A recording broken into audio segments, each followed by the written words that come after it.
সেই যুগের 10টা ব্যবসায়ীর মধ্যে তিনি একজন ছিলেন, বলুন সুবহানাল্লাহ।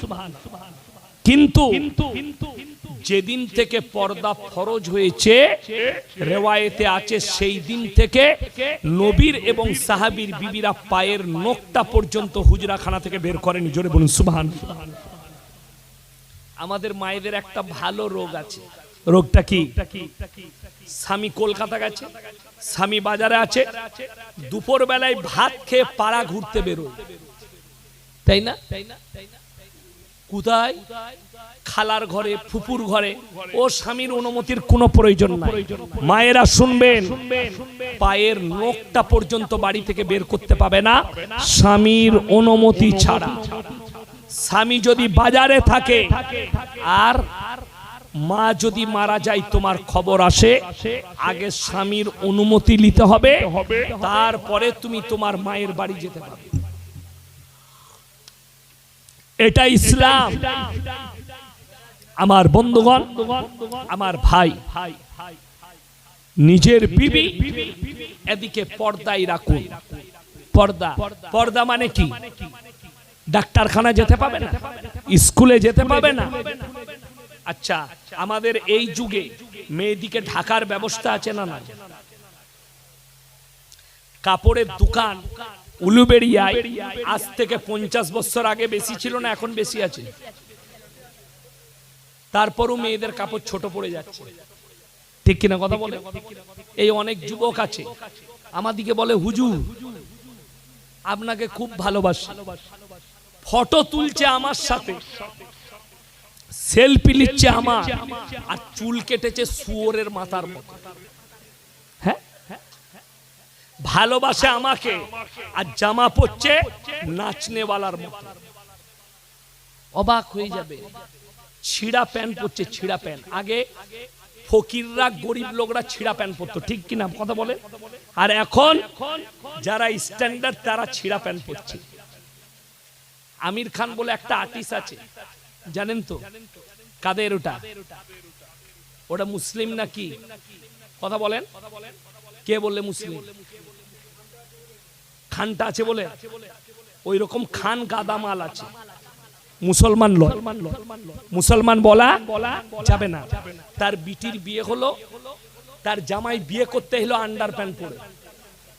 আপনারা হাসছেন, আমি গল্প বলছি, ইউটিউবে আছে, খুলে দেখে নে।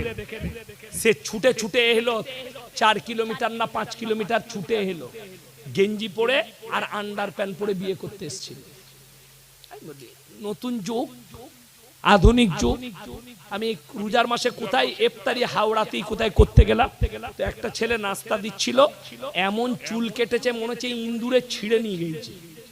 আমি বললাম, ভাই ডিজাইনটা কি ডিজাইন? বলছে মার্কো না কি বললে একটা। শালা এই ডিজাইন আবার কি বে? মনে হচ্ছে ছিঁড়ে নিয়ে চলে গেছে চুলগুলো। আচ্ছা দেখুন তো আমার চুলটা দেখুন, আপনার টুপিটা খুলেন, এ দেখুন ইমাম সাহেবের চুল, আমাদের চুলগুলো দেখুন, কি মনে হচ্ছে ইন্দুরে ছিঁড়ে লিগেছে? আমরা পাগল, আমরা খেপা। তুমি নিজেকে মুসলমান বলে দাবি করো আর শুয়োরের মাথার মতো চুল কাটছো। বেঈমান কাফেরের আখলাককে নিজের আখলাকে নিয়ে আসছো। আজকে তো কিয়ামতের আলামত ওইটাই যে মুসলমান। আপনি কি মনে করছেন পৃথিবীতে যতগুলো মুসলিমের উপরে অত্যাচার হচ্ছে, এটা আল্লাহর গজব, আল্লাহর দিয়া একটা বহুত বড় গজব। রাসূলের হাদিস, আল্লাহ তাআলা কোরআনে বলেছে, মুসলমান যখন দিন থেকে আর রাসূলের আখলাক থেকে সরে যাবে, আমি অত্যাচারী বাদশা পাঠিয়ে বদলাবো। অত্যাচারী বাদশা। আর আমি তো দোয়া করছি যে আল্লাহ এর পরে 26 সালে যেন পশ্চিম বাংলায় বিজেপি জিতে, আপনার কারণে, আপনাদের চরিত্রের কারণে। এমনি নয়, এমনি আপনি মুসলমান হতে পারলেন না। আজকে কষ্ট লাগে। 5 ওয়াক্তের নামাজ পড়া ফরজ না ফরজ নয়? গোটা উলুবেড়িয়া থানায় সমীক্ষা করুন, 100টা মুসলিমের মধ্যে 80 জন বেনামাজি বেরোবে। ঠিক বললাম না ভুল বললাম? 80 জন। আপনি মুসলমান দাবি করেন, আপনার জানা আছে আল্লাহ রাসূলের হাদিস, যার নামাজ নেই তার মধ্যে ইসলাম নেই। রমজান মাসে মসজিদে জায়গা নেই। আর কাল ফজর থেকেই মাল কাটতে শুরু হয়েছে, ইমামরা বুঝতে পারবে ভালো। ঠিক বললাম না ইমাম সাহেব? ফজর থেকে মাল কাটতে শুরু। আপনি অবাক হবেন, দুঃখটা ওই জায়গায় লাগে যে একটা মুসলিম তার আখলাক কি হবে, জিন্দেগিতে তার নামাজ ছাড়া যাবে না। সবাই হাত তুলে বলুন তো 5 ওয়াক্তের নামাজ পড়বো ইনশাআল্লাহ। এবং নিজেদের পরিবারকে নামাজের তাকিদ করুন। কিয়ামতের আলামত আসতে শুরু হয়ে গেছে। আপনি মনে করেন না আজকে ফিলিস্তিন গাজায় নিরীহ মুসলমান মারা যাচ্ছে, আল্লাহর রাসূল বলেছেন কিয়ামতের পূর্বে মিনিমাম 20 কোটি মুসলমানের প্রাণহানি হবে। 20 কোটি। এরপরে যে যুদ্ধ হবে, একটাও যুদ্ধ দেশ নিয়ে হবে না, ধর্ম যুদ্ধ হবে পৃথিবীর বুকে। আপনারা দেখতে পাচ্ছেন, মোবাইল খুললে পাবেন, সব জায়গায় ধর্ম যুদ্ধ লেগেছে এই পৃথিবীতে। এরপরে আখরি জামানায় যে যুদ্ধগুলো হবে, এগুলো ধর্ম যুদ্ধ হবে। কিয়ামতের আলামত। আজকে আপনি রুখতে পেরেছেন আপনার সন্তানকে? না। মানুষ ওই জন্য কোরআনের একটা আয়াত শোনাবো। এখনকার কিছু ছেলে নামাজ পড়ছে, ওদিকে জিজ্ঞেস করুন, আমার বাপ দাদুরা ভালো কোরআন হাদিস জানতো না, তুই কি জেনেছিস বে? বলে আমি দারুণ জেনেছি। এমন জানা জেনেছে, ও এমন প্যান পড়ছে নামাজ হবে। হ্যাঁ, আমি গত বৎসরে এই বৎসরই মে মাসে আমার জলসা শেষ হবে, আমি মুম্বাই যাব। তো গত বছরে যাচ্ছিলাম, কলকাতা এয়ারপোর্টে আছি, লাইনে দাঁড়িয়ে আছি, বোর্ডিং পাস করাবো। একটা মুসলিমদের বিহারিদের ছেলে আমার সামনে দাঁড়িয়েছিল। এমন একটা প্যান্ট পড়েছে মনে হচ্ছে খুলে পড়ে যাবে। আমি বললাম ভাইয়া থোড়া উপর কর লো না তো পিছে গড়বড়ি হয়ে যায়। সে তখন আমাকে বলছে হজরত ये डिजाइन है। मोला साला ऐसा भी डिजाइन का पैंट निकल चुका है। আমি চিন্তা করলাম এই যুবক যদি এই প্যান্ট পরে নামাজ পড়তে মসজিদে ঢুকে, এর পেছনে যে থাকবে তার নামাজ হবে না। ও যখনই সিজদায় যাবে, পেছনে যে থাকবে সে তো আলী বাবার গুফা দেখতে পাবে, নামাজ এমনি শেষ। কথাটা বুঝতে পারেন? নামাজ শেষ। নাউজুবিল্লাহ। এ বেঈমান কাফেরের আখলাক আপনি দেখুন। আচ্ছা, আপনাদের এখানে দামি স্কুল আছে না নাই? উলুবেড়িয়ায় তাদের ইউনিফর্ম আছে না নাই? আছে। আপনি যদি সঞ্জীবনী হসপিটালে যান, কোন রোগী ভর্তি হয়, আপনার ড্রেসে না তাদের ড্রেস আছে? তাদের ড্রেস। খুব ভালো করে বুঝবেন আমার বন্ধুগণ, প্রত্যেক জায়গার ইউনিফর্ম আছে। হে আমার যুবকরা, প্যান্ট শার্ট পরে নামাজ হয়ে যাবে। নামাজটাকে শুদ্ধ করতে গেলে এই ইসলামী ইউনিফর্মটা লাগান। আচ্ছা, পাঞ্জাবি পরে নামাজ পড়লে কোমর বেরুবার ভয় থাকবে? কথা বলেন। সাতার বেরুবার ভয় থাকবে? থাকবে না। তাইলে ইউনিফর্মের দাম কতটা বুঝতে পারছেন? আল্লাহর ঘরের ইউনিফর্ম, লম্বা জামা, দাড়ি বড়, মোষ ছোট, মাথায় টুপি। তোমার আদর্শ দেখে যেন বোঝা যায় এটা আল্লাহর রাসূল সাল্লাল্লাহু আলাইহি সাল্লামের উম্মত। জামা ছিঁড়া হোক, পরিষ্কার পরিচ্ছন্ন হবে। পরিষ্কার পরিচ্ছন্নতা ইমানের একটা অঙ্গ। আপনি রাগ করবেন না, মুসলিমরা একটা মুসলিম পাড়ায় যান, নোংরামিদের দেখে আপনি বুঝতে পারবেন, নোংরা দেখে যে এখানে মুসলিমরা বসবাস করে। আর আপনি একটা অমুসলিম পাড়ায় যান, পরিষ্কার পরিচ্ছন্নতা দেখে বুঝতে পারবেন এখানে অমুসলিমরা বাস করে। অথচ রাসূল বললেন পরিষ্কার পরিচ্ছন্নতা ইমানের অঙ্গ। ব্যবসা, কাপড়ের ব্যবসা, আপনি চলুন একটা মারওয়াড়ির দোকানে একটা মারলেন, তারা কি আখলাক নিয়ে এসছে শুনেলেন? সুন্দর আখলাক, নবীজির আখলাক তারা নিয়েছে। আপনি তাদের দোকানে একটা কাপড় নেন, বাড়ি এলেন, কাপড়টা খুলে দেখলেন ছিঁড়া। তার দোকানে যখন ফেরত দিতে যাবেন 2 দিন পরে আপনাকে বলবে দাদা কিছু মনে করবেন না, কষ্ট পেলেন, এ বাবুকে কাপড়টা ফেরত পাল্টিয়ে দাও তো। আপনাকে প্রার্থনা করবে, আপনার কাছে ক্ষমা চাইবে। আর যদি মুসলিমের দোকানে মারলেন আর যদি কাপড়টা 2 দিন পরে ফেরত নিয়ে যান, তুই আর আসবি না আমার দোকানে, যে বলা ঠিক বললাম না ভুল বললাম? আপনার আখলাকে আপনার কারোবার শেষ। অথচ এই আখলাক রাসূল আকরাম সাল্লাল্লাহু আলাইহি ওয়াসাল্লামের আখলাক। তোমরা নরম হও, মানুষের সঙ্গে ভালো ব্যবহার করো। তোমরা মুমিন ততক্ষণ হতে পারবে না যতক্ষণ পর্যন্ত তোমার কাছ থেকে তোমার প্রতিবেশী সুরক্ষিত নয়। তোমার পাশের লোক যে আছে তাকে সুরক্ষা পেতে হবে। কাঁচা পেঁয়াজ খেয়ে মসজিদে যাওয়া যাবে? কথা বলেন, কে নিষেধ করেছেন? আল্লাহ রসুল সাল্লাল্লাহু আলাইহি সাল্লাম তিনি বললেন, তোমরা কাঁচা পেঁয়াজ খেয়ে মসজিদে প্রবেশ করো না, তোমার কাছ থেকে পাশের লোক কষ্ট পাবে। কাঁচা পেঁয়াজ দুর্গন্ধ বের হবে, পাশের লোক কষ্ট পাবে, নবীজি নিষেধ করলেন। আচ্ছা, বিড়ি সিগারেট গুটকাতে সেন করে আঁতড়ে মতো না গন্ধ? তাহলে সেটাই কষ্ট পাবে না কি করে বললেন আপনি? কথাটা বুঝতে পেরেছেন না পারেননি? আমি গুদা বাংলায় বয়ান করছি। এই যে পানির বোতলটা আছে, এই বোতলটা আমাদেরকে পানি পান করতে দিয়েছে। এখন মুফতি সাহেব যদি বলে হুজুর এটাই বিষ মিশানো আছে, এটা আর পান করা যাবে? হারাম। জেনে শুনে আত্মহত্যা করা কি হারাম ইসলামে। সিগারেটের প্যাকেটে, বিড়ির প্যাকেটে, গুটকার প্যাকেটে লেখা আছে না নাই হানিকারক, ক্যান্সারের কারণ। আপনি জেনে শুনে আপনার প্রাণের ক্ষতি করছেন, তার মানে আপনি হারাম কাজ করছেন জেনে শুনে। সব থেকে বেশি কষ্ট কে পায়? আপনি আমার পাশে নামাজ পড়ছেন মসজিদে, ক মিনিট? 6 মিনিট, 10 মিনিট, তারপরে আমি সরে গেলাম, সুন্নত আমি আলাদা জায়গায় পড়লাম।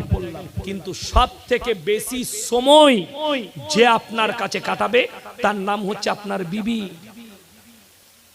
কথাটা বুঝতে পারেননি? এশার নামাজের পরে আপনি ফজরের আগে পর্যন্ত আপনার বিবির কাছে শুয়ে আছে, ফজরের আগে পর্যন্ত। সে যে কষ্টটা পাবে ওই হিসেবটাই আল্লাহর কাছে আপনি দিতে পারবেন, বিবির কষ্টের হিসেবটা। কোনদিন বিবিকে জিজ্ঞেস করেছেন আমি বিড়ি খাই, আমি সিগারেট খাই, আমি গুটকা খাই, এই গন্ধটা তোমাকে ভালো লাগে না খারাপ? আরে মায়েরা কিছু বলতে পারে না, নাইলে ওদের মনে মনে ভাবে আটকুড়োর বেটা, তোকে তো ঝাঁটা মারতে মন যায়। আর আমাদের দেশের ছেলেরা এই খালি দেখতে পাই কবে জানেন তো? শবে বরাতের রাতে, 27-এর রাতে। আমাদের দেশের কিছু গুটকাখোর আছে, নামাজ কি পড়ে তা জানি না, গোটা হাওড়া জেলার কলকাতা এরা বাইক নিয়ে দাপিয়ে বেড়ায়। ঠিক বললাম না ভুল বললাম? শবে বরাতের রাতে, আরে বাবরে। আর সরকার বলে দিয়েছে এই দিনে অলিগুলো সব জিকির করবে আর ইবাদত করবে, তাই এরা বাইক নিয়ে যা করবে তোমরা কিছু বলো না। পুলিশরা দেখে তোরা যা পাচ্ছিস চালা, আর এরা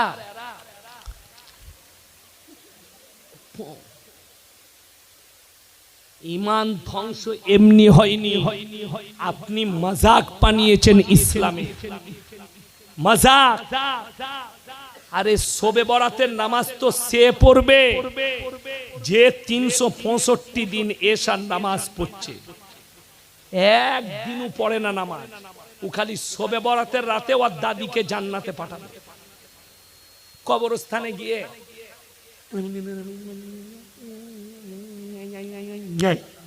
জান্নাত রেডি। আমি বললি খারাপ বলবি, তুমি জিন্দেগিতে নামাজ পড়লে না, খালি শবে বরাতের রাতে 21, 23, 25, 27, 29 এই বিজোর রাত্রিগুলো তোমরা ইবাদত করো।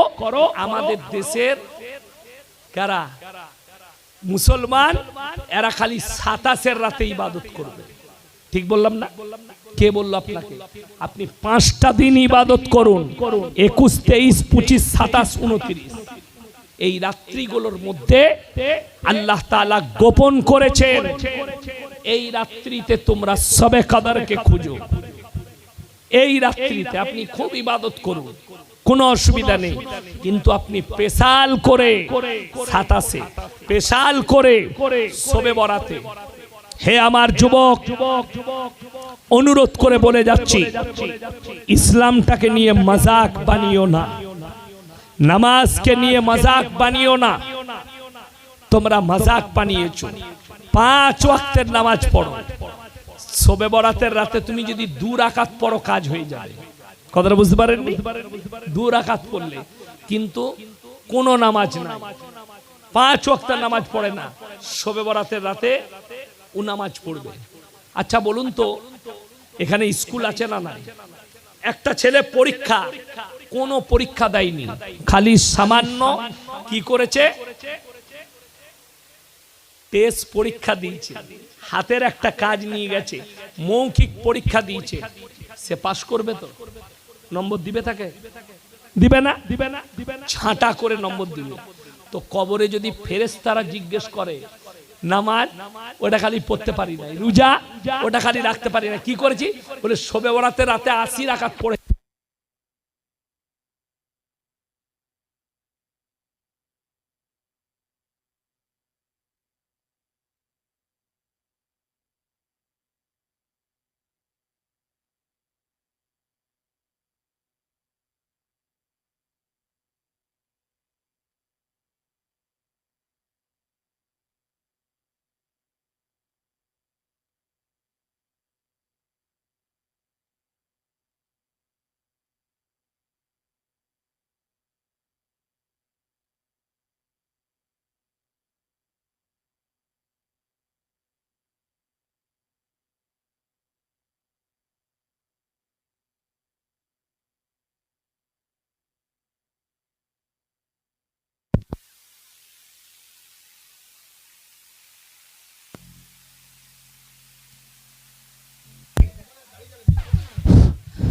সবাই একবার দরুদ শরীফ পড়ুন, আল্লাহুম্মা সাল্লি আলা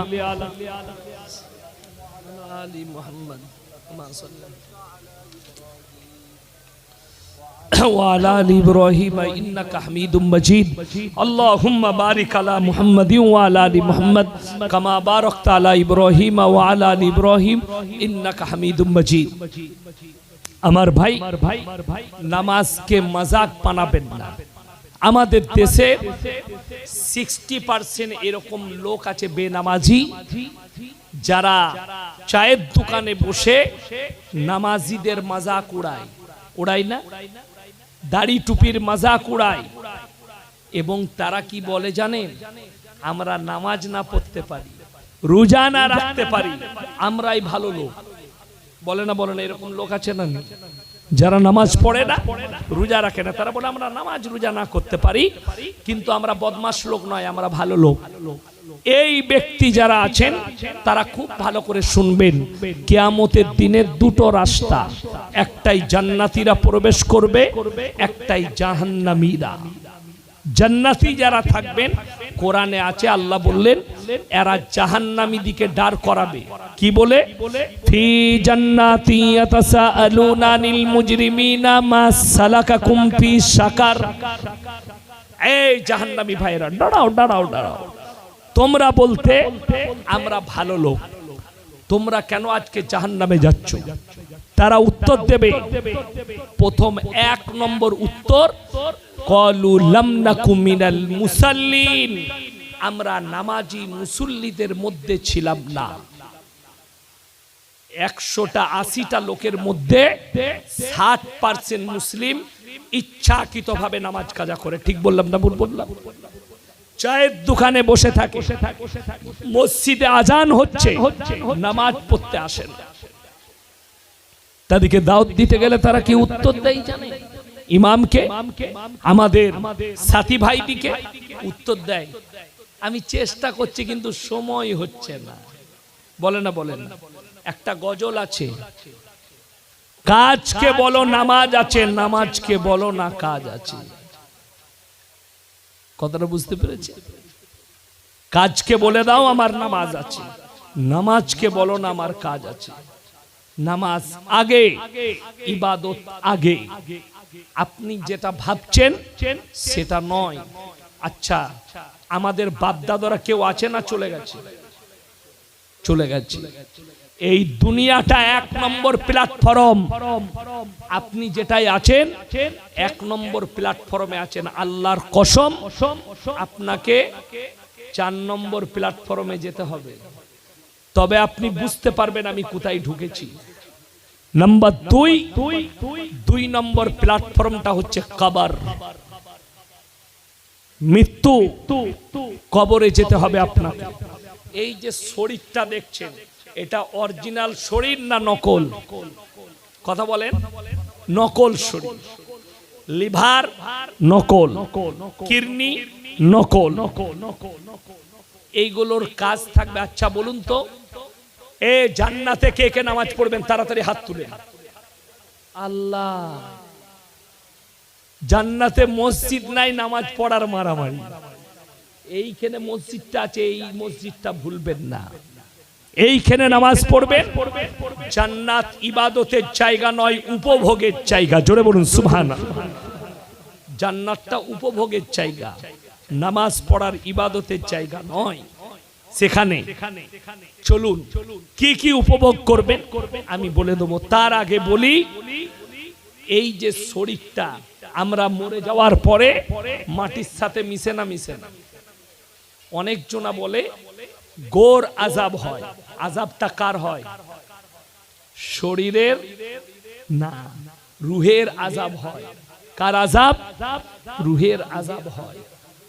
মানুষের শরীর মিশে যায়, ছাই হয়ে যায়, পানিতে ডুবে যায়, মাছে খেয়ে নেয়, কিন্তু রূহ আল্লাহর কাছে পৌঁছে যায়।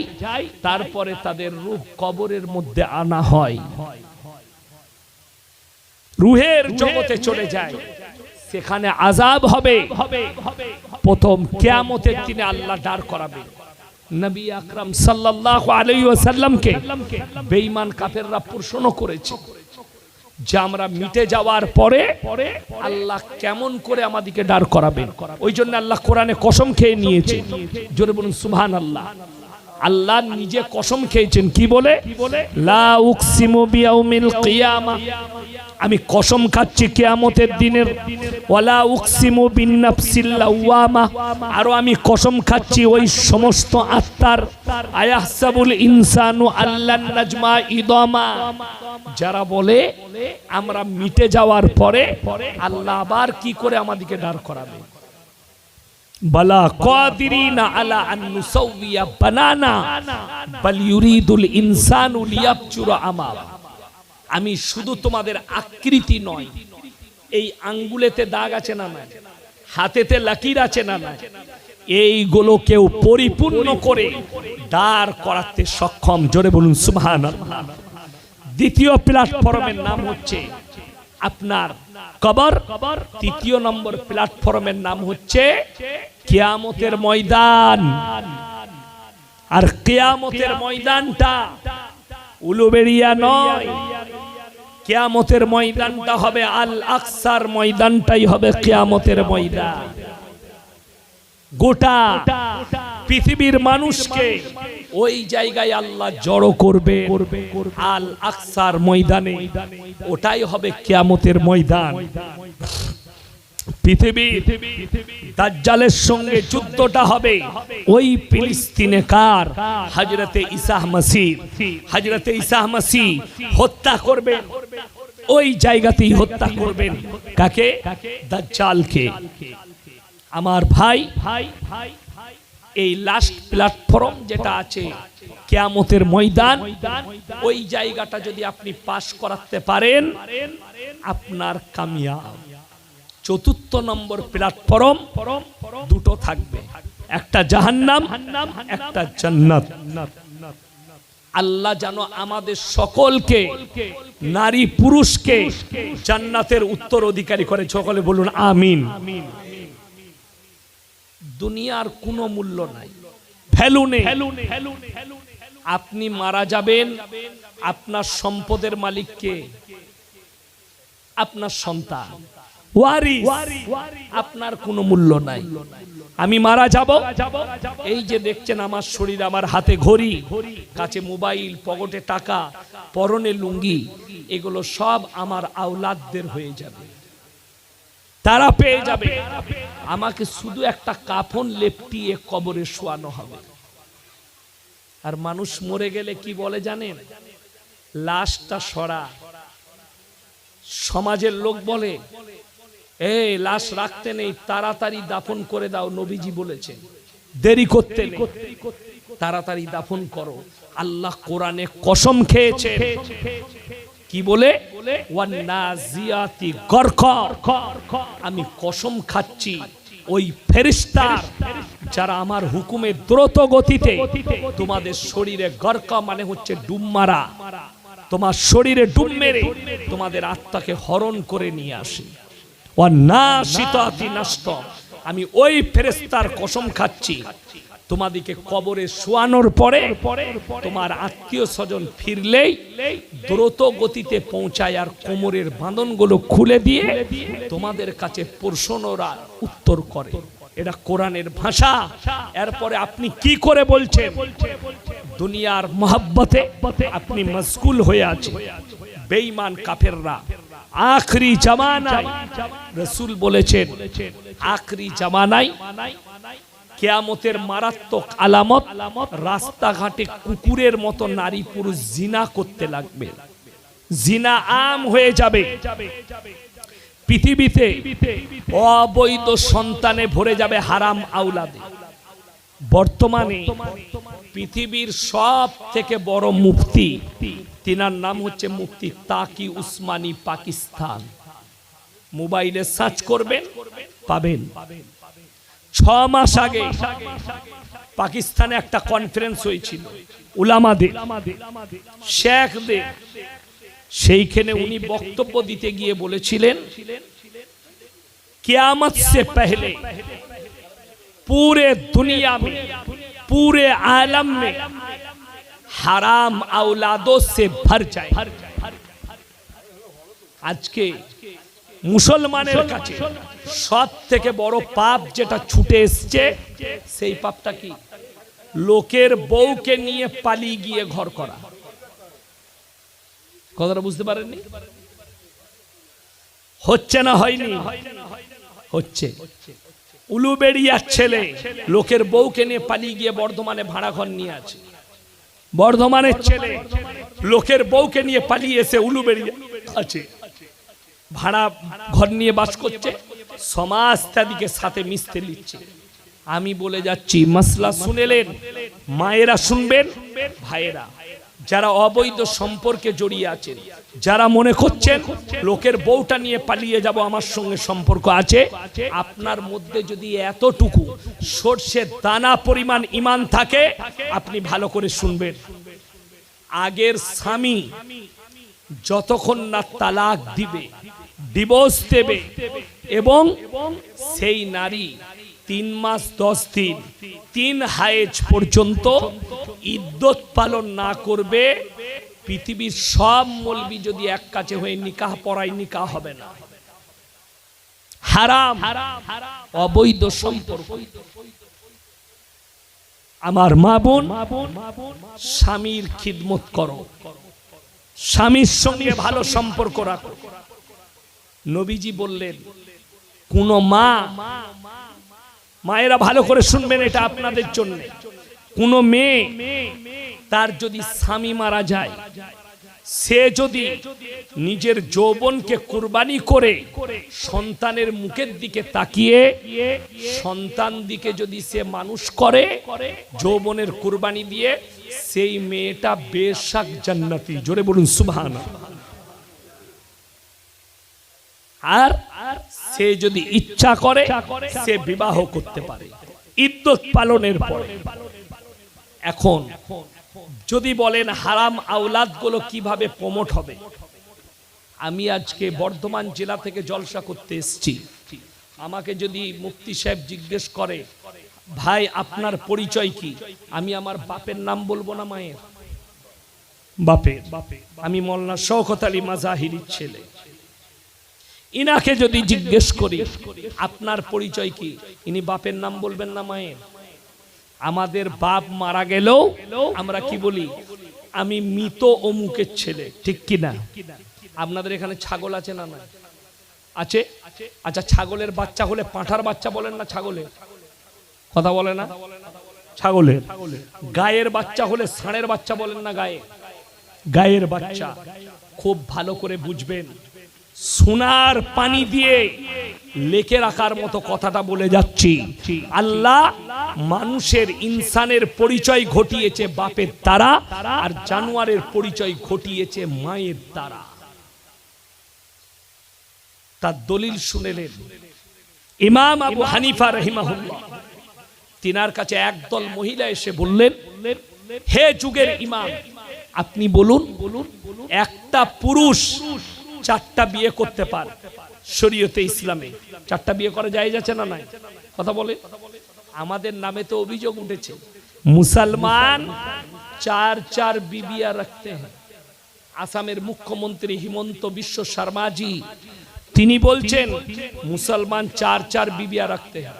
আপনার কটা বউ, কটা বিয়ে হয় নাই? হোক, কটা বউ? একটাই। এই 4টা কার আছে? হাত তুলে। একটাতেই ঝামেলা শেষ নাই। दिल्ली का लड्डू जो खाएगा वो भी पछताएगा, जो ना खाएगा वो भी पछताएगा। যাদের বিয়ে হয়নি তারা খালি মনে মনে ভাবছে আমার কবে হবে বলতো, আর যাদের হয়েছে আমরা তারা বুঝছি। আমি আর মুফতি সাহেব সেরকম কিছু বলবো না, কি বুঝলেন? নাহলে ইউটিউবে রেকর্ডিং হচ্ছে, আমারও বউ শুনলে আর মুফতি সাহেবও বউ শুনলে আমাদেরকে বলবে তোমরা এত খারাপ।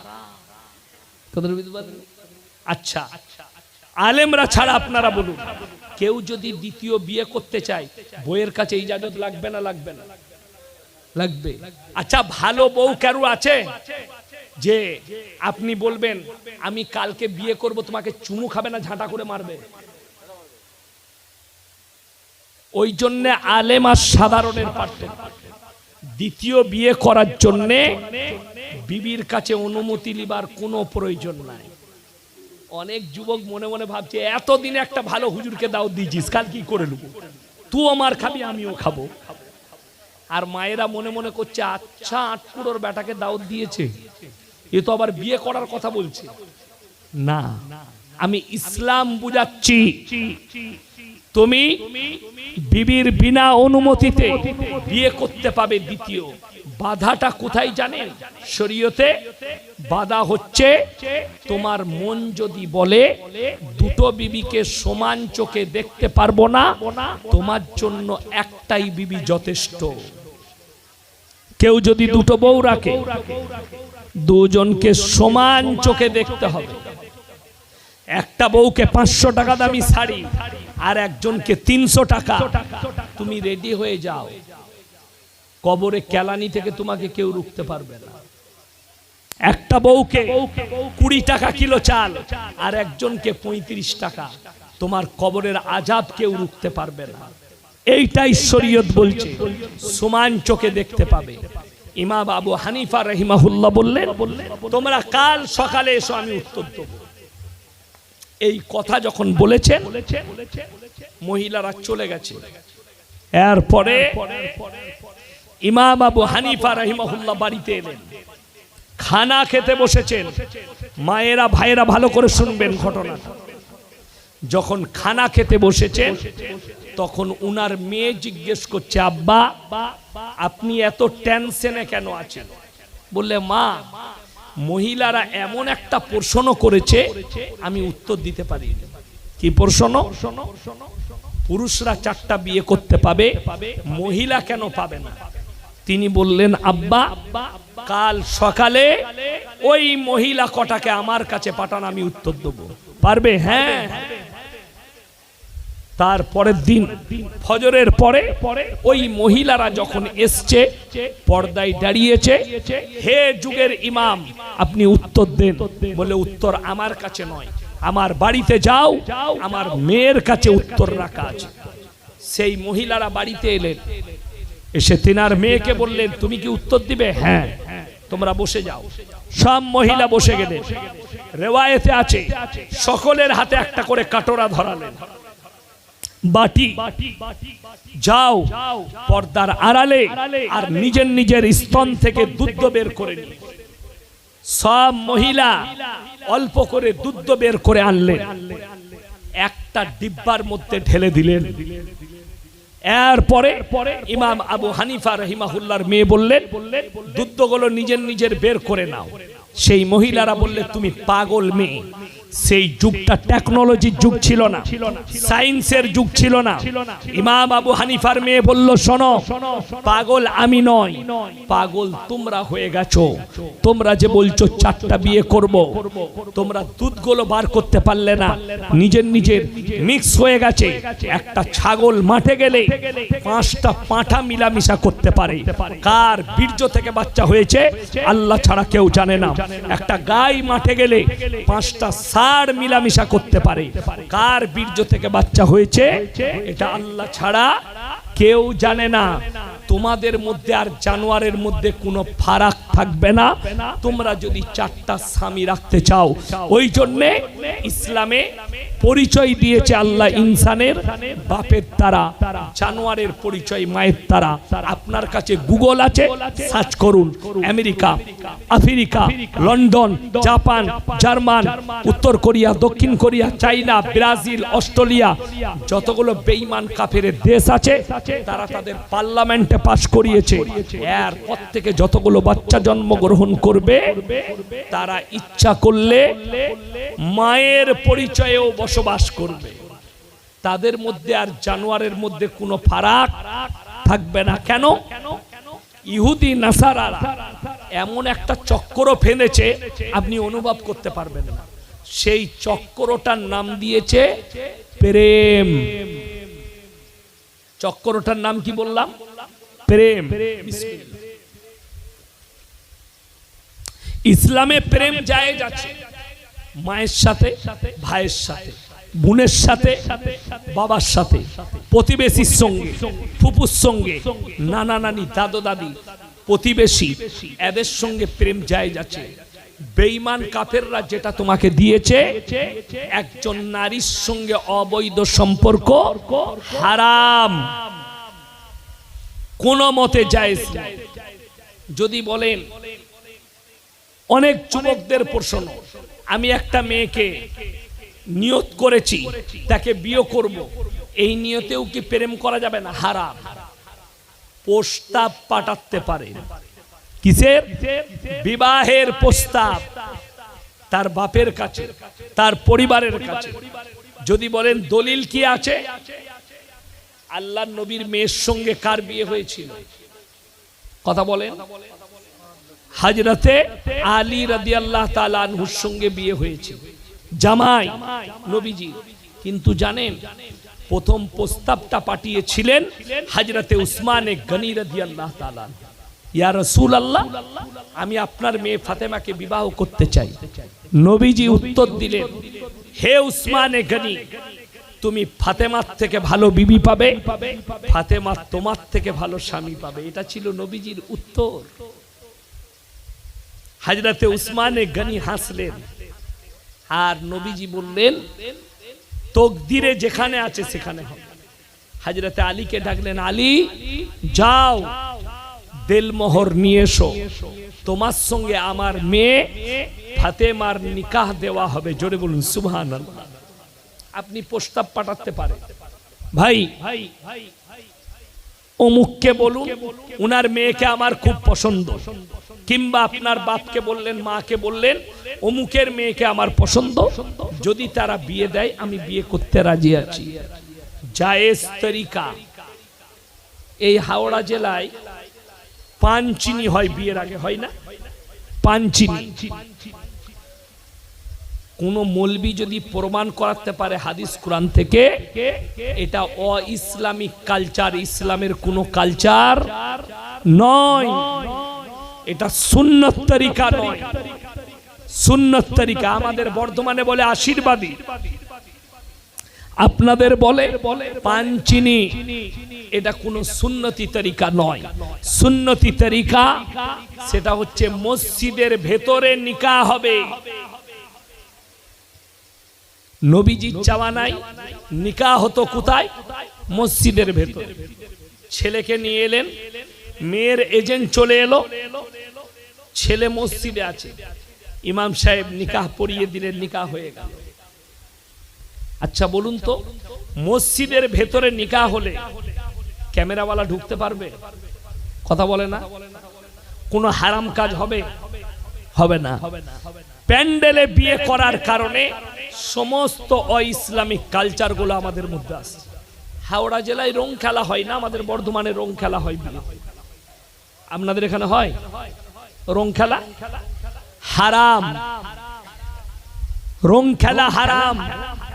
ইসলামী শরীয়তে বিয়ে হবে সুন্নত তরিকায়। আজকে বহু গরিব মানুষ তার মেয়ের বিয়ে দিতে পারছে না। কেন?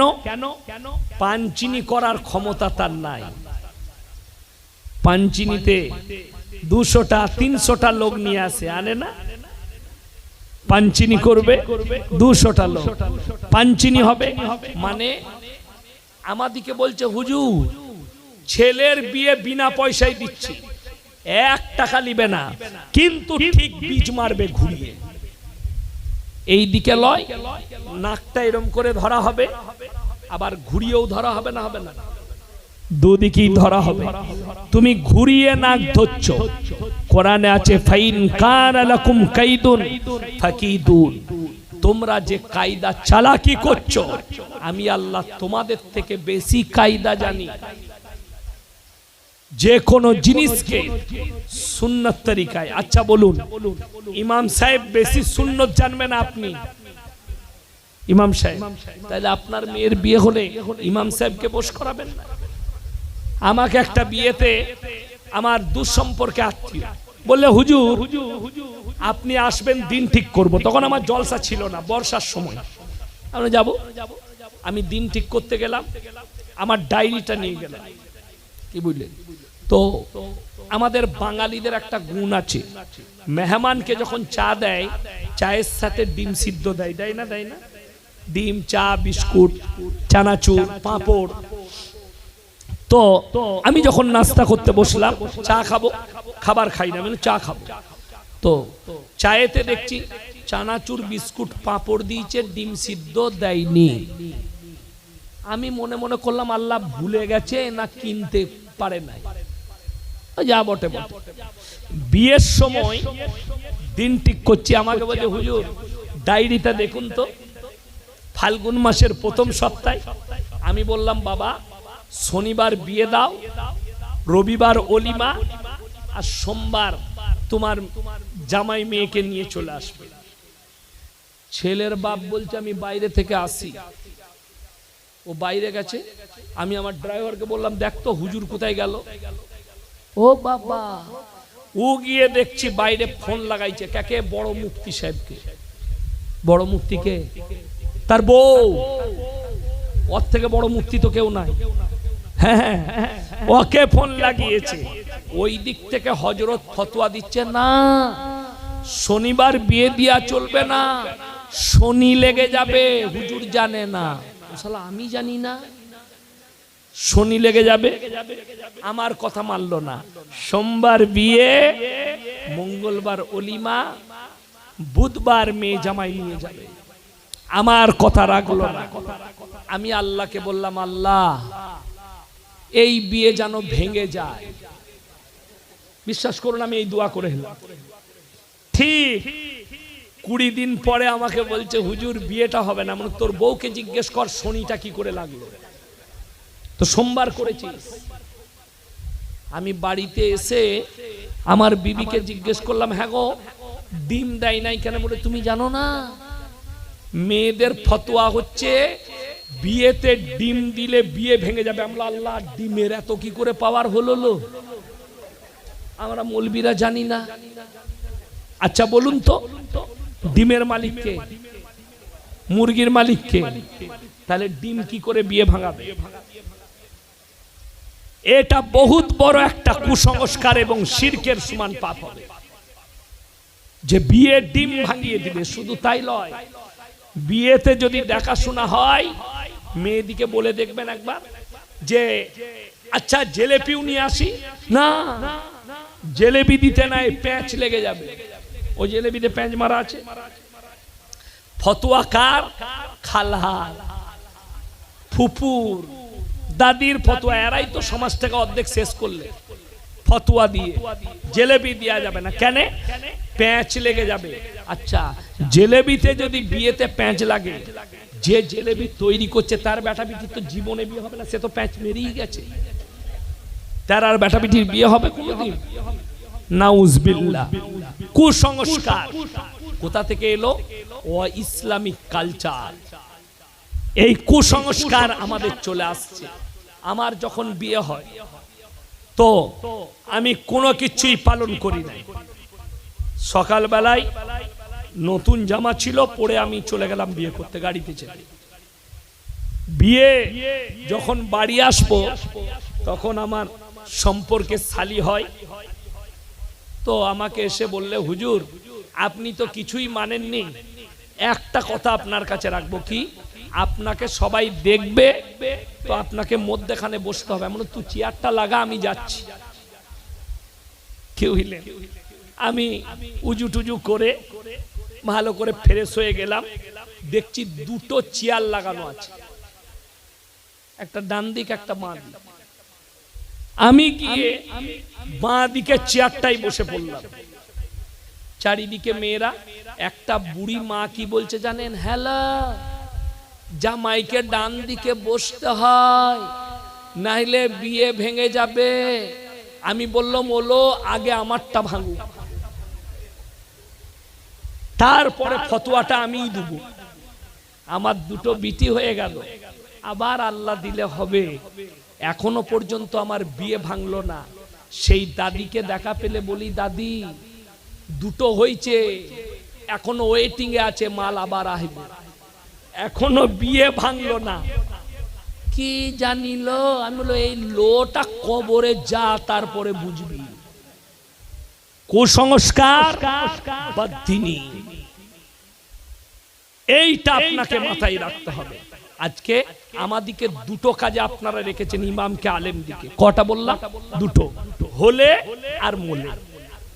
হইছে কানে আজান দিতে হবে, মরেছে জানাজা পড়তে হবে, বাকি বলে বাকি সব খালা বুঝে নিবে, খালার ফতোয়া চলবে।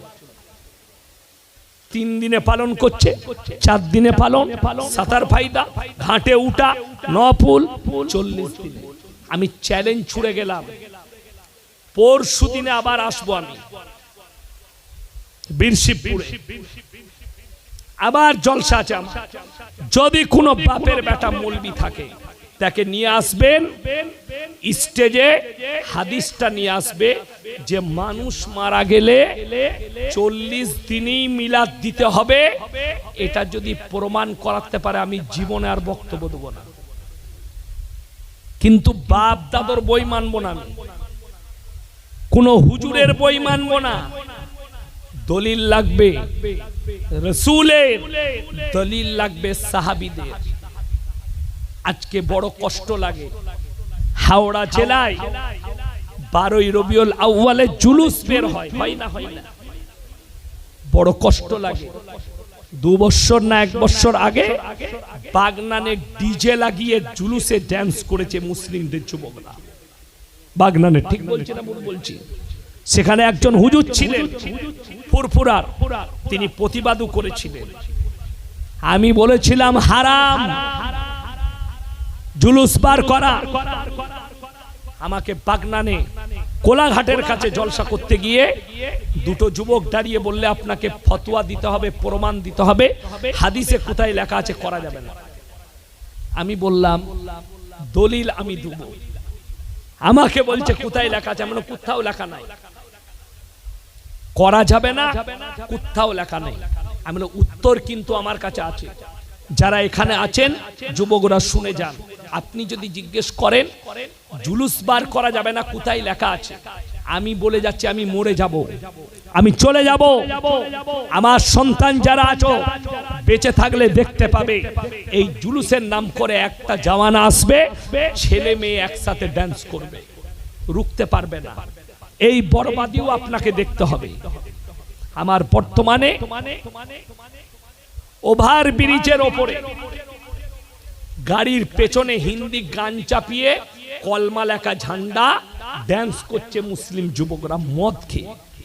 বলছে 12ই রবিউল আউয়াল পালন করছি।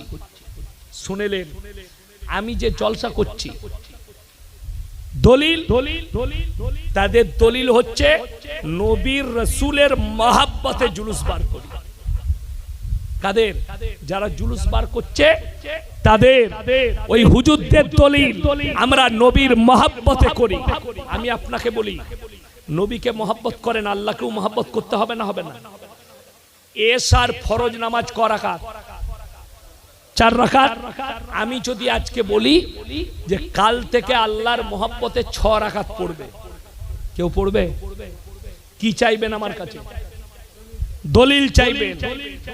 তো যদি 6 রাকাত পড়তে গেলে দলিল লাগে, তো নবীর মহব্বতে তুমি কোনো কাজ করবে, দলিল লাগবে না? শুধু তাই নয়, আমি যে জায়গাটায় বসে জলসা করছি, আমি যদি বলি এই জায়গাটা আমার বাপের, দলিল কে দিবে? কথা বলে না? আমার বাপ দিবে, আমি দেবো। আর আমি যদি বলি আমার বাপের লয়, এরকম একটা দলিল দাও, আমাকে পাগলখানায় ভরবেন না? ভরবেন না যে মালটার মাথাটা চলে গেছে? তো জুলুসটা তুমি বলছো জুলুস বার করছি, দলিল তুমি দিবে। আচ্ছা বলুন তো, সাহাবীরা নবীজিকে বেশি মহব্বত করেছে না আমরা? সাহাবীরা। আমি চ্যালেঞ্জ ছুড়ে গেলাম, গত পরশু 3 তারিখে আমি আবার আসছি বীরশিবপুরে, আপনি সেই বাপের বেটা মৌলবীকে আর হাদিসের দলিল আনবেন। আল্লাহর নবী চলে যাওয়ার পরে 4 জন খলিফা, হযরতে আলী, হযরতে উসমানে গনি, হযরতে উমর, হযরতে আবু বকর সিদ্দিক রাদিয়াল্লাহু তাআলা আনহু, এই 4 জন খলিফা নিজের জিন্দেগিতে কোনোদিন জুলুস বার করেছে? একটা প্রমাণ দিলে আমি ইয়াসিন নিজে এসে এখানে জুলুস বার করব। চ্যালেঞ্জ। এই 4 জন সাহাবী যারা খলিফা হয়েছে ইসলামের, শুধু তাই নয়, এটা তো অনেক দূরের কথা। 4 জন ইমাম, ইমাম আবু হানিফা রাহিমাহুল্লাহ, ইমাম শাফি, ইমাম মালিক, ইমাম হাম্বল, এই 4 জন ইমাম নিজের জীবন দশায় জুলুস বার করেছেন। একটা যদি কেউ প্রমাণ দেয় কোন কিতাব থেকে, আমি ইয়াসিন জুলুস বার করব। নাই। অথচ এই জুলুসের নাম করে ভণ্ডামি চলছে, সমাজকে ধোঁকা দেওয়া হচ্ছে। অথচ নামাজ 1 ওয়াক্তের পড়ে না, নামাজ কম্পালসারি, নামাজ আপনার মধ্যে নেই। আমার বন্ধুগণ, এই চলো,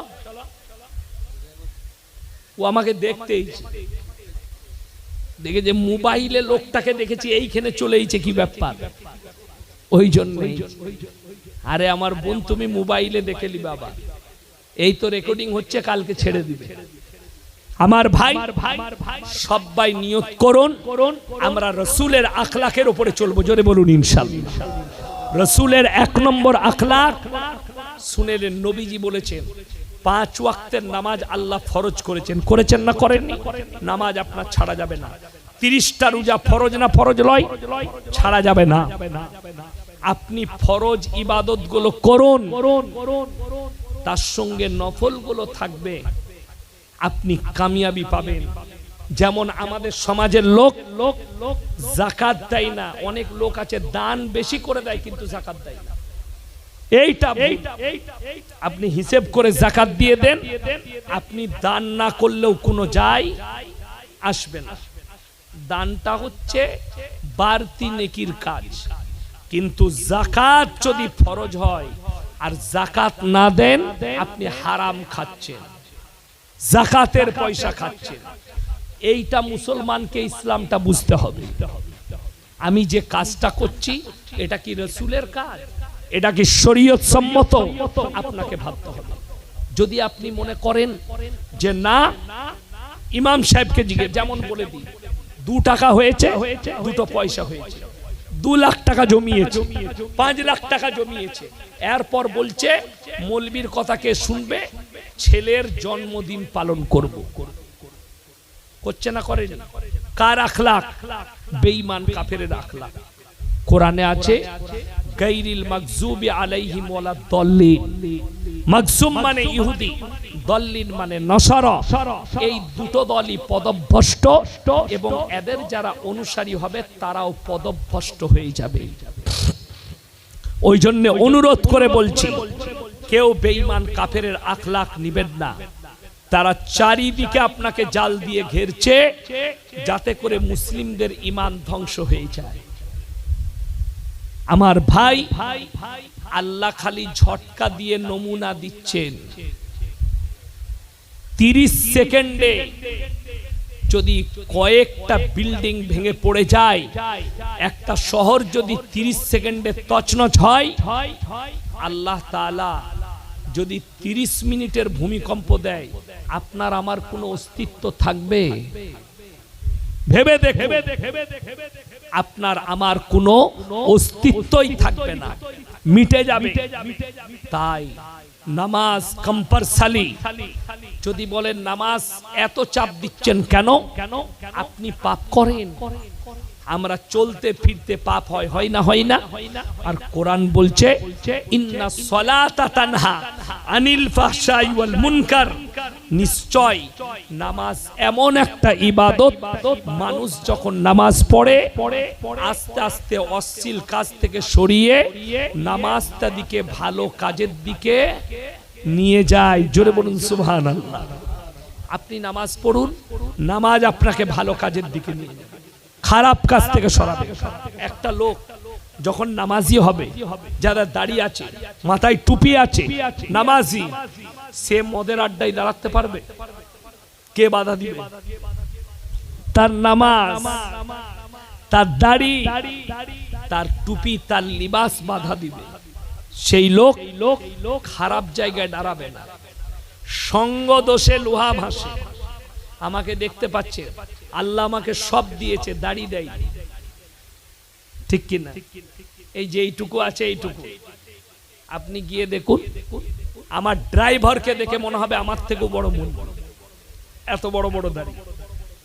আগে বালির গাড়ি চালাত, হাতে সুতো ছিল, এক হাতে বালা, জিন্সের প্যান্ট, গেঞ্জি। আমি জীবনে তাকে দাওয়াত দিইনি আমার ড্রাইভারকে। 8 বছর গাড়ি চালাচ্ছে, আমি কোনোদিন তাকে দাওয়াত দিইনি যে নামাজ পড়। কেন? আমি একটা কথাই বিশ্বাস রাখি, সঙ্গ যদি ভালো হয় মানুষ ভালো হবে। কথাটা বুঝতে পারেন? হঠাৎ একদিন আমার মতো লুঙ্গি আর পায়জামা পরে, জামা পরে চলে এসেছে। হঠাৎ বলল আমি আর দাড়ি কাটবো না। হঠাৎ দেখছি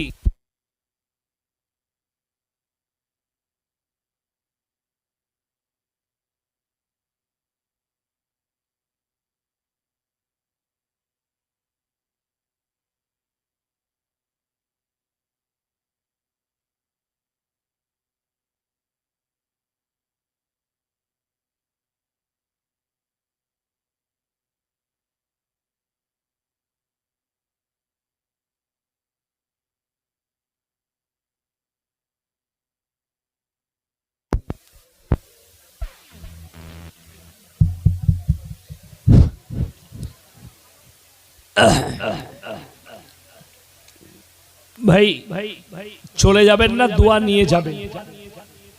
আমার ভাই, আমি যেটা বলছিলাম যে তাকে আমি কোনোদিন দাওয়াত দিইনি, খালি সঙ্গ ভালো হওয়ার কারণে সে ভালো হয়েছে। সঙ্গ দোষে লোহা ভাসে, এটা আমাদের বাপ দাদুদের একটা প্রচলন কথা।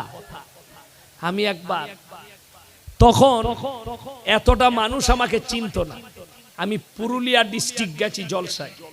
তো গাড়িটা এক জায়গায় রেখে হেঁটে যাচ্ছি, তো যে নিতে এসছে লোকটা বয়স্ক চাচা, একটু বয়স বেশি, সে আমাকে চিনে না। আমার ড্রাইভারের দাড়ি বড়, লম্বা জামা, তাকে হাতটা ধরে বলছে হাজরাত চালিয়ে। আমি আমার ড্রাইভারকে বললাম তুই চ, কিছু বলিস না। নিয়ে গেলাম, হালা সেই কুয়ো থেকে তুলে পানি, ওকে পানি দিচ্ছে কিন্তু আমাকে দিচ্ছে না। আমি নিজে উজু করলাম, ওকে পানি দিল উজুর। নাস্তা করতে বসেছি, হালা মুরগির রানটা ওকে তুলে দিচ্ছে, ভালোগুলো ওকে দিচ্ছে। হাজরাত লিজিয়ে, এখন তুই চালা, আমি পাশে আছি। কি বুঝলেন? খাওয়া হয়ে গেল, রেস্ট নিচ্ছি। যখন এলান হলো, आप बर्धमान से आए हुए मौलाना शौकत अली साहब के लड़के मौलाना कारी यासिन साहब आ रहे हैं, तशरीफ ला रहे हैं।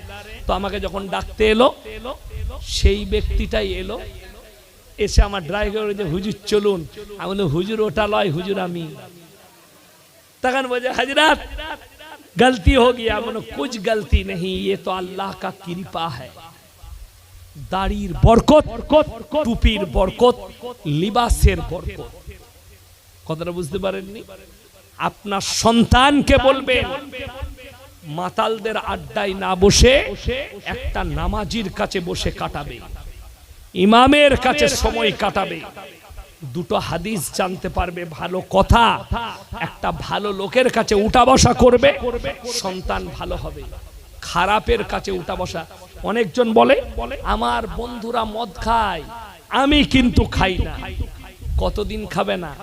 এক মাস পরে বন্ধু বলবে আবে একটু লে না, কিছুই হবে না, দেখ তু, না না না এইটুকু লে, ওইটুকু গেল, না না খাবো না। এক সপ্তাহ পরে সে হাফ গিলাসের মাতাল হলো। এক মাস 3 মাস পরে সে ফুল বোতলের মাতাল হবে, যেহেতু তার উঠা বসাটাই মাতালের সাথে। ওই জন্য সন্তানকে আদেশ দিবেন ভালো জায়গায় বসো, জ্ঞান পাবে, নেক হবে, সলেহ হবে। আর সন্তানকে হালাল খাবার খাওয়ান, ডাল আলু হোক যেন হালাল হয়। যারা নিজেদের সন্তানের মুখে হালাল খাবার তুলে দিবে সেই সন্তান নেক হবে। যারা হারাম তুলে দিবে সেই সন্তান নেক হতে পারে না।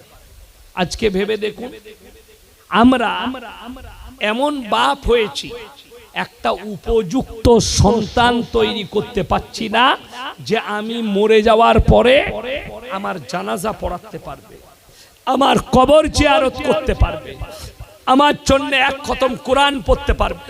ক্ষমতা নাই, লোক ভাড়া করতে হচ্ছে। বাপের কবর জিয়ারত করবে, হুজুর আমার বাপের কবর জিয়ারত করে দেন, ভাড়া করে। কিন্তু জানেন রাসূল সাল্লাল্লাহু আলাইহি সাল্লামের হাদিস, কোন নেক সন্তান তার বাপের কবরের পাশে দাঁড়িয়ে কোরআন পড়ে, দোয়া পড়ে, সে যদি বলে আল্লাহ আমার বাপকে ক্ষমা করে দাও, তার চোখের পানিটা গালে গড়ানোর আগেই আমার আল্লাহ ক্ষমা করে দিবেন। জোরে বলুন সুবহানাল্লাহ। কিন্তু আমরা কই পারি না। রমজান মাস আসে, মায়েরা কি করে? কোরআন বক্সাবার জন্য আমাদিকে টাকা পাঠায়, হাফেজ সাহেব দিকে দেয় না, দেয় না।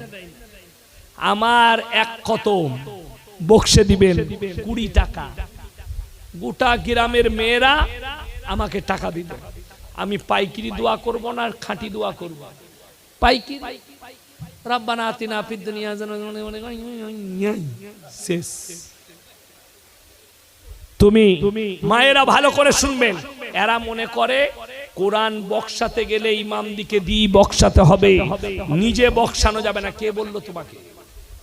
তুমি আল্লাহর কাছে হাত তুলে বলো, আল্লাহ আমি যে কোরআন তেলাওয়াত করলাম এর মধ্যে যদি কোনো ভুল ত্রুটি হয়ে থাকে ক্ষমা করে এর সওয়াব সবথেকে প্রথমে হুজুরে পাক সাল্লাল্লাহু আলাইহি ওয়াসাল্লামের পাক রুহে পৌঁছে দাও। তারপরে সাহাবে একরাম যদি এতটাও না বলতে পারেন, শুধু আল্লাহর রাসূলের রুহে পৌঁছে দাও। যত পৃথিবীর মুসলমান, মুমিনা, মুসলিমা, মুসলিমিন, মুসলিমা চলে গেছে, সকলের রুহে পৌঁছে দাও। খাস করে আমার স্বামীর কবরে পৌঁছে দাও, রুহে পৌঁছে দাও। আমার বাপের রুহে পৌঁছে দাও, আমার সন্তানের রুহে পৌঁছে দাও। বিরহমাতিকা ইয়া আরহামার রাহিমিন। হয়ে গেল, কোনো কষ্ট নাই। কিন্তু আমরা করি না, চেষ্টা করি না, পারি না। কোরআন এমন এক মুকাদ্দাস কিতাব। আপনারা কাঁচা পিতলের জিনিস দেখেছেন? আচ্ছা, ব্যবহার করলে চকচক করে না ভরে রাখলে? ব্যবহার করলে। কোরআন এমন কিতাব, যখন আপনি পড়বেন, পড়তে পড়তে পড়তে পড়তে আস্তে আস্তে কোরআনটা আল্লাহ আপনার দিলে গেঁথে দিবে। জোরে বলুন সুবহানাল্লাহ। পরিষ্কার হবে, কাঁসার মতো চকচক করবে। সেদিনে কোথাকার একজন বললে, হুজুর আমি এত পড়েছি, সূরা ইয়াসিন মুখস্থ হয়ে গেছে, সূরা ওয়াকিয়া মুখস্থ হয়ে গেছে, সূরা কাহাফ মুখস্থ হয়ে গেছে। সাধারণ লোক পড়ে পড়ে এগুলো মুখস্থ হয়ে গেছে, এত পড়েছে সুন্দরভাবে। সে পড়েছে, তার মধ্যে আল্লাহ তাআলা দিয়ে দিয়েছে, সে পরিষ্কার পরিচ্ছন্নতা এনেছে নিজের জীবনে। সবাই বেশি বেশি করে কোরআন তেলাওয়াত করব, জোরে বলুন ইনশাআল্লাহ। কোরআন তেলাওয়াতের নেকি শুনে নেন, এক একটা হুরুফে না বুঝে পড়লেও 10টা করে নেকি। জোরে বলুন সুবহানাল্লাহ। না বুঝে পড়লেও, আপনি এখন ভালো পড়তে পারেন না, থেকে থেকে পড়ুন। আল আল হাম হাম হামদু দু দু লিল্লাহি লিল্লাহি লিল্লাহি রব্বির রব্বির রব্বিল আলামিন, আপনি ডবল নেকি পাবেন। জোরে বলুন সুবহানাল্লাহ। এটা রাসূলের হাদিস, আপনি পড়ুন। তাই সবাই হাত তুলে একবার বলুন, আজ থেকে আমরা আমলিয়াতে জিন্দেগি তৈরি করব ইনশাআল্লাহ। সমস্ত পাপ থেকে নিজেদিকে দূরে সরান, বেঈমান কাফেরের আখলাক থেকে দূরে সরে যান। দোয়া করবেন, আল্লাহ যারা দ্বীন ইসলামকে মিটাতে চাইছে, আগামী কাল পার্লামেন্টের অধিবেশনে বিল পেশ করা হবে, ওয়াকফ বিল। ফজরের নামাজে দোয়া করবেন, আল্লাহ বেঈমানরা যে বদ নিয়তে আমাদের মসজিদ মাদ্রাসার সম্পদকে কাটতে চাইছে, আল্লাহ নাকাম করিয়ে দাও। বলুন আমিন। আমি দোয়া করছি, আল্লাহ চন্দ্রবাবু নাইডুকে তুমি হিদায়েত দাও আর তার মুখটা ফিরিয়ে দাও, কামিয়াবি লাভ করো। আর যারা মাদ্রাসা মসজিদ ইসলামকে মিটাতে চাইছে, তাদের তকদিরে ঈমান লেখা থাকলে ঈমান দাও, তা না হলে পৃথিবীর মানচিত্র থেকে মুছে দাও। বলুন আমিন। আপনারা আমার জন্য দোয়া করবেন, আমি আপনাদের জন্য দোয়া করি। আর লাস্টে বলবো, আমার মাদ্রাসার জন্য দোয়া করবেন। আর একটা মেয়েদের বড় ক্যাম্পাস তৈরি করতে যাচ্ছি, দোয়া রাখবেন, আল্লাহ যেন কবুল করে। আব্বাজির জন্য দোয়া করবেন, আল্লাহ যেন উনাকে সুস্থতা দান করেন।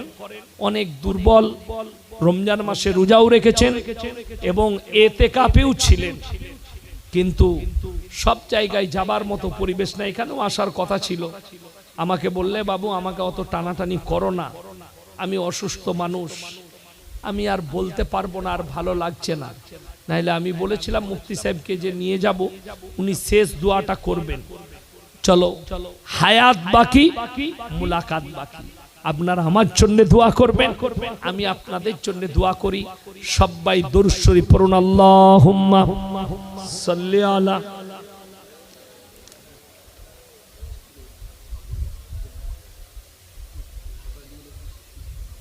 জি। আর যারা জলসায় এসছি, এতক্ষণ বসে শুনলেন, আমার মহব্বতের মানুষ, আমার ভালোবাসার মানুষ, আর বলেন, আমি আপনাদেরকে একটা অনুরোধ করব, আজকের দিনে এই মসজিদে আউয়াল ওয়াক্তে ফজরের নামাজ হবে। সবাই নামাজ পড়ে তারপরে বাড়ি যাব। হাত তুলে বলুন তো ইনশাআল্লাহ। মাশাআল্লাহ। কেউ নামাজ ছাড়া বাড়ি যাবেন না, নামাজ পড়ুন। মায়েদিকে অনুরোধ করব, তোমরা কোনোদিন নামাজ কাজা করো না। হ্যাঁ হ্যাঁ, জেনারেটর মাল চলেই যা, তুমি ভালো জুড়েছো। 4:20 আজান, 4:35 জামাত হবে। আপনারা আমার জন্য দোয়া রাখুন, আমি আপনাদের জন্য দোয়া রাখি। আমার ভাই, আমি 2 ঘন্টার বেশি কোথাও বলি না, যাই হোক 2 ঘন্টা হয়ে গেল, আমাকে আবার বাড়ি পৌঁছাতে হবে। কালকে আবার আমার হাওড়া জেলাতেই জলসা আছে, আমি আবার আসবো কালকে। প্রত্যেক দিন ফিরে যাই, মাদ্রাসা করি। মাদ্রাসা এখন ছুটি আছে, তারপরেও মাদ্রাসায় সকালে থাকতে হয়, কেউ নেই এখন, সব শিক্ষক বাইরে, আমরা এই গ্রামের। আপনারা দোয়া করুন আমার জন্য, আমাদের সকলের জন্য, একে অপরের জন্য সবাই দোয়া করলি। রব্বানা আতিনা ফিদ দুনিয়া হাসানা ওয়া ফিল আখিরাতি হাসানা ওয়া কিনা আযাবান নার। রব্বানা লা তুযিগ কুলুবানা বা'দা ইদ হাদাইতানা ওয়া হাব লানা মিন লাদুনকা রাহমা ইন্নাকা আনতাল ওয়াহ্হাব। ربنا اغفر لنا ولإخواننا الذين سبقونا بالإيمان ولا تجعل في قلوبنا غلا للذين آمنوا ربنا إنك رؤوف رحيم। या अल्लाह हमारा